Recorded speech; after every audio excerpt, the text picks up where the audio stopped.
क्यों 7 भाइयों ने अपनी ही बहन को मारकर उसका मांस खाया। बहुत पुराने समय की बात है। एक गांव में एक परिवार रहता था जिसमें 7 भाई और एक बहन थी। उनके माता पिता जल्दी ही गुजर गए तो बच्चों ने भी जल्दी ही व्यावहारिक काम सीख लिया। 7 भाई अपनी बहन से बहुत प्यार करते थे। बहन भी अपने जान से प्यारे भाइयों का बहुत ख्याल रखती थी। इसी तरह समय बीतता गया और एक दिन जब 7 भाई शिकार पर गए थे, शाम होने को चली थी, तभी बहन उनके लिए भोजन तैयार कर रही थी। जब वह सब्जी के लिए हरी साग काट रही थी तभी चाकू की तेज धार से उसकी उंगली कट गई और खून बहने लगा। पहले तो वह घबरा गई लेकिन खुद को संभाला। उसने सोचा अगर भाइयों को पता चला तो बहुत परेशान होंगे, मुझे उन्हें यह बात नहीं बतानी चाहिए। उसने जल्दी से बहते खून को अपनी ओढ़नी से पोंछना चाहा, किंतु उसे लगा कि अगर भाई ध्यान से देखेंगे तो उन्हें पता चल जाएगा। बहुत सोच विचार के बाद जब उसे कुछ समझ न आया तो उसने अपना बहता हुआ खून उसी साग से पोंछ लिया जिसकी वह सब्जी बनाने जा रही थी। जब शाम को 7 भाई घर लौटे तो बहन ने सभी के लिए खाना परोसा। आज का साग इतना स्वादिष्ट था कि 7 भाई अपना उंगलियां चाटते रह गए और बोले, बहन आज की साग तो लाजवाब बनी है, ऐसा स्वाद पहले कभी नहीं आया। बहन उनकी तारीफ सुनकर मुस्कुरा उठी। उसने सोचा कि चलो भाई खुश हैं, यही बहुत है। लेकिन बात यहीं खत्म नहीं हुई। अगली सुबह जब 7 भाई शिकार के लिए जंगल गए तो उसी बात पर चर्चा छिड़ गई कि बहन ने साग में ऐसा क्या डाली थी कि उसका स्वाद इतना लजीज था। सबने तय किया कि आज इसके बारे में बहन से जरूर पूछेंगे। शाम को 7 भाई जल्दी घर लौट आए तो देखा बहन खाना बना रही है। तब बड़ा भाई उसके पास जाकर बोला, बहन तुमने कल साग में ऐसा क्या डाली थी कि उसका स्वाद बहुत ही अनोखा था। बहन पहले तो बात को टालने की कोशिश की लेकिन बड़े भाई के बार बार पूछने पर उसने बता दिया उसकी एक उंगली कट गई थी और उसने अपना बहता हुआ खून उसी साग में मिला दिया था। जैसे ही यह बात 6 भाइयों के कानों तक पहुंची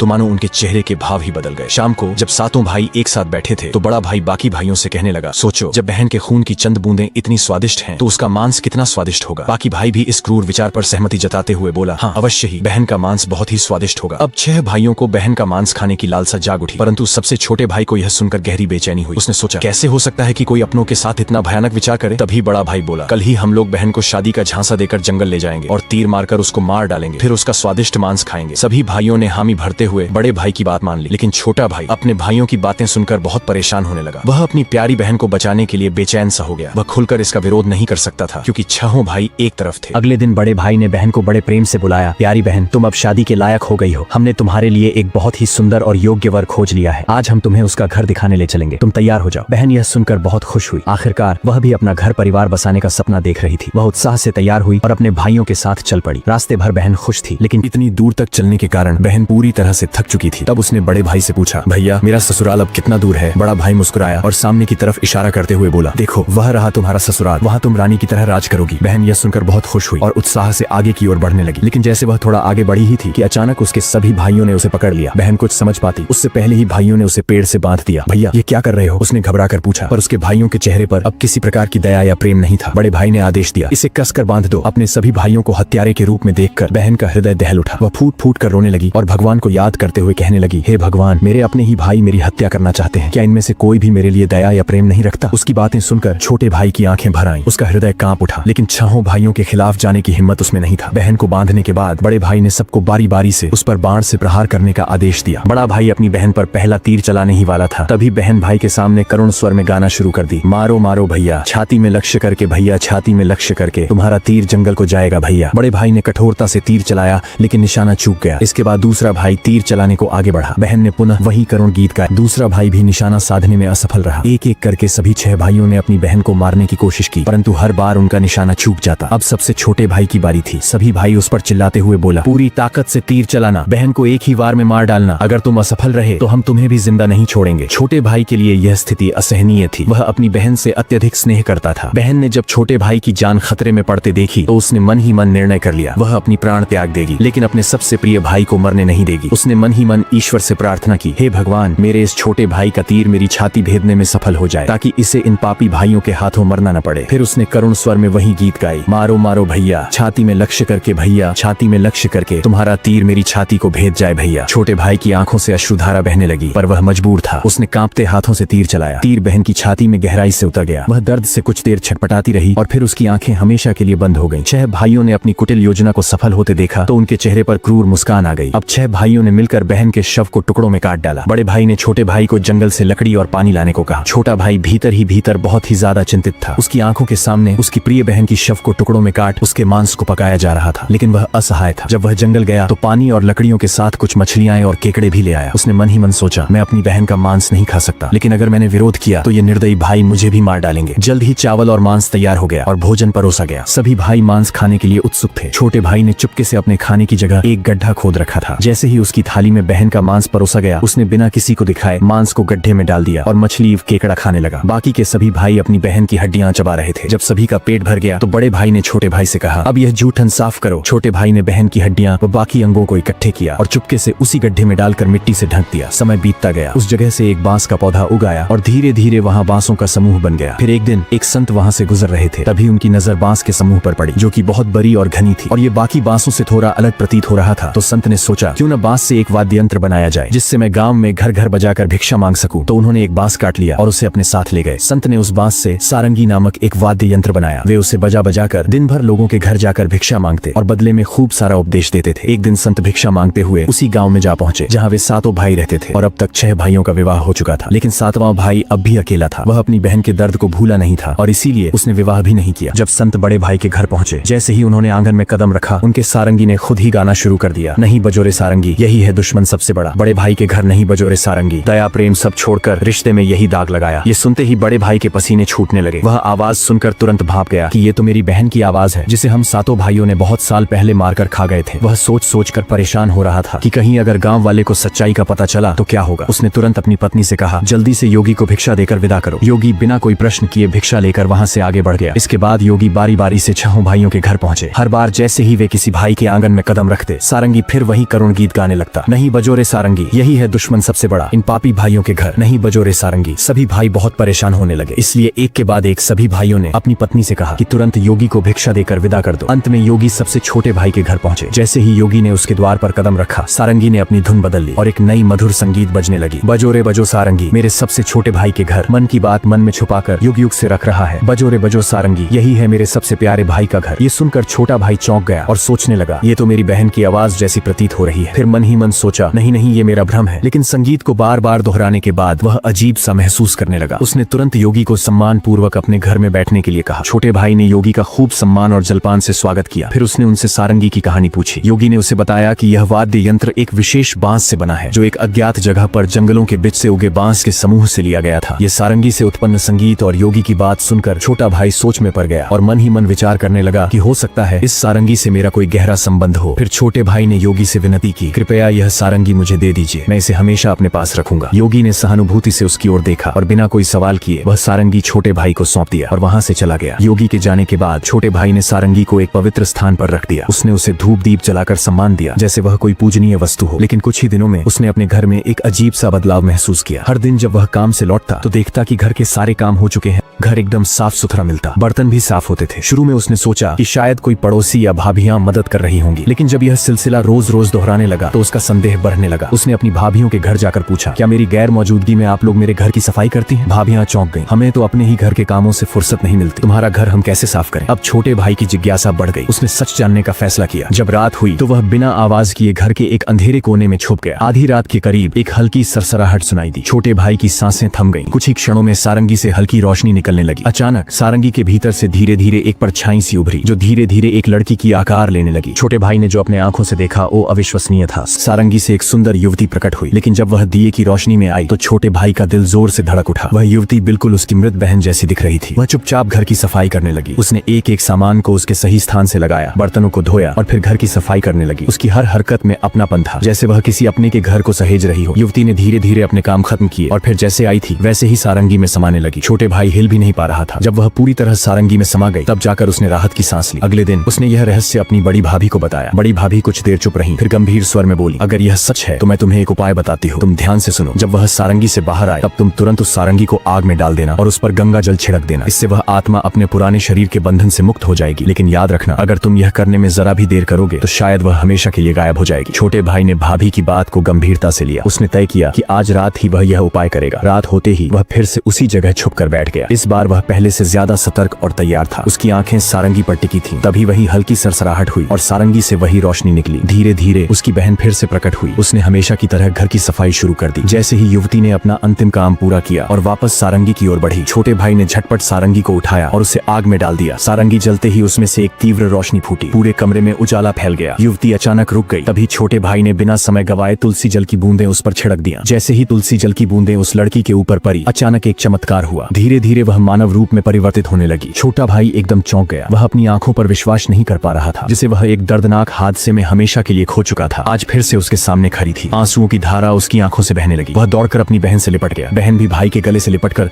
जोर जोर से रो पड़ी। दोनों एक दूसरे को देखकर फुट फुट कर रो रहे थे। छोटे भाई ने अपनी बहन का हाथ थाम लिया, जैसे वह कभी उसे दोबारा खोना नहीं चाहता था। लेकिन कहानी यहीं खत्म नहीं हुई। छोटे भाई ने तय किया कि वह अपने 6 भाइयों को उनके पापों का एहसास कराएगा। छोटे भाई ने पूरे गांव वाले को इकट्ठा किया। उसके चेहरे पर दर्द और आंखों से आंसुओं की धारा बह रही थी। उसने कांपती आवाज में कहना शुरू किया, आज मैं आप सभी को एक बहुत बड़ा सच बताने जा रहा हूँ। एक ऐसा सच जिसे सुनकर आपके रोंगटे खड़े हो जाएंगे और आपको अपने ही परिवार से भरोसा उठने लगेंगे कि कोई अपनों के साथ भी ऐसा कर सकता है। लेकिन मैं ऊपर वाले से यही दुआ करता हूँ कि ऐसा किसी के साथ न हो। फिर छोटे भाई ने बताना आरंभ किया, मेरी बहन जो वर्षों पहले मर चुकी थी, उसकी मौत कोई हादसा नहीं थी, बल्कि मेरे अपने ही 6 भाइयों ने उसे शादी का झांसा देकर जंगल में ले गया और मेरे ही हाथों बहन की हत्या करवा दिया। इतना ही नहीं, उन्होंने उसके शव को टुकड़े कर उसके मांस को पकाकर खा भी लिया। इतना सुनते ही गांव वाले की सांसें थम सी गईं। फिर छोटा भाई बोला, लेकिन पता नहीं ये ईश्वर का कैसा चमत्कार है। मेरी बहन जो वर्षों पहले इस हादसे का शिकार हुई थी, वो आज भी हम लोगों के बीच बिल्कुल सही सलामत खड़ी है। इतना बोलकर छोटे भाई ने अपनी बहन को आवाज दिया, आओ बहन, सबके सामने आओ। बहन धीरे धीरे आगे बढ़ी। जब वह सबके सामने आई तो उसे देखकर सभी की आंखें फटी की फटी रह गई। किसी को भी अपने आंखों पर यकीन ही नहीं हो रहा था कि जो लड़की वर्षों पहले मर चुकी थी, वो आज उन सबके सामने खड़ी है, बिल्कुल वैसे ही जैसे पहले थी। किसी को भी इस चमत्कार पर भरोसा नहीं हो रहा था, लेकिन सच तो यही था कि उसका पुनर्जन्म हुआ है। गांव वालों को छोटे भाई की बातें सुनकर और उसकी बहन पर हुई अत्याचार को देखकर सभी की आंखें नम हो गई। बहन की पुनर्जन्म की बात जब 6 भाइयों तक पहुंची तो मानो जैसे उनके पैरों तले जमीन सी खिसक गई हो। इधर गांव वाले आपस में बात कर रहे थे कि इन दरिंदों को समाज में रहने का कोई अधिकार नहीं, जो अपनी ही बहन को मारकर खा सकते हैं, वो गांव भला इन राक्षसों से कैसे सुरक्षित रहेगा। हमें अभी इन राक्षसों को गांव से बाहर कर देना चाहिए। अब लोगों का गुस्सा 7वें आसमान पर था। गांव के बड़े बुजुर्गों ने विचार किया कि हमें इन पापियों को सजा देना ही होगा। अगर आज इन्हें छोड़ दिया गया तो पता नहीं आए दिन ये किसके लिए कब और कैसी मुसीबत बन जाए। तभी बड़े बुजुर्गों का आदेश पाकर गांव के कुछ लोग 6 भाइयों के घर गए और उनको घसीटते हुए सभी के सामने ले आए। डर के मारे सभी भाइयों की हालत बहुत ज्यादा खराब हो चुकी थी। अब गांव वालों ने फैसला सुनाया कि इन दुराचारियों को लाठियों और डंडों से पीटते हुए गांव की सीमा तक छोड़ाओ, और याद रहे आज के बाद ये कभी भी इस गांव में दिखाई नहीं देने चाहिए। इतना सुनते ही 6 भाई गांव वालों के सामने गिड़गिड़ाकर अपने जिंदगी की भीख मांगने लगे। लेकिन उनकी काली करतूतों को जानकर किसी को भी उन पर दया नहीं आई। यहाँ तक कि उनकी पत्नियां भी उनकी घिनौनी हरकतों को जानकर उनको हमेशा के लिए छोड़कर अपने मायके चली गई। इधर लोगों की आंखों में गुस्से की ज्वाला भड़क रही थी। अब 6 भाइयों को लग रहा था कि आज उनके जिंदगी का आखिरी पल है और अब उन्हें बचाने के लिए कोई आगे नहीं आएगा। ये सब सोचकर उनका रो रो कर बुरा हाल हो गया था। लेकिन तभी उनकी ऐसी दुर्दशा और बेबस हालत को देखकर बहन से रहा नहीं गया और उनको बचाने के लिए आगे आई और रोते हुए गांव वालों से बोली, मैं मानती हूँ कि मेरे भाइयों की गलती माफी के लायक नहीं है, लेकिन है तो ये मेरे अपने ही भाई। इन्हें अपनी गलती का एहसास हो चुका है। मैं आप सभी से हाथ जोड़कर विनती करती हूँ कि इन्हें अपनी गलतियों को सुधारने का एक मौका दीजिए। वह बार बार रोते हुए गांव वालों से मिन्नतें कर रही थी। ये सब देखकर 6 भाइयों का हृदय कांप उठा। वे आपस में एक दूसरे से कहने लगे कि जिस बहन के ऊपर हम लोगों ने इतना अत्याचार किया, आज वही हमें बचाने के लिए सामने खड़ी है। उन्हें अपनी गलतियों पर गहरा पछतावा होने लगा और वे फूट फूट कर रोने लगे। बहन का अपने भाइयों के प्रति प्रेम और क्षमा भाव को देखकर गांव वाले का हृदय भी पिघल गया। उन्होंने भाइयों को माफ कर दिया। भाई को माफ होते देख बहन बहुत खुश हुई और उनके पास गई। तभी सभी भाई रोते हुए बहन के सामने हाथ जोड़कर अपने किए की माफी मांग रहे थे और अपने गलतियों को कोस रहे थे। बहन से अपने भाइयों की आंखों में आंसू देखी नहीं गई और वह खुशी खुशी अपने भाइयों को माफ कर दी। सभी भाई बहन से लिपट कर रो पड़े। ये सब देखकर गांव वालों के भी आंखों में आंसू झलक आए। अब सभी भाई बहन को लेकर अपने घर को लौट गए। अब सभी भाई अपनी बहन से अत्यधिक स्नेह करने लगे और पहले से भी ज्यादा अपनी बहन का ख्याल रखने लगे। वे हंसी खुशी अपनी जिंदगी बिताने लगे। अब ये कहानी यहीं पर समाप्त होती है। आप लोग बताइए कि ये कहानी आपको कैसी लगी और ऐसी ही लोक कथाएं सुनने के लिए हमारे चैनल राइजिंग वर्ड्स को सब्सक्राइब जरूर करें। मिलते हैं अगली वीडियो में।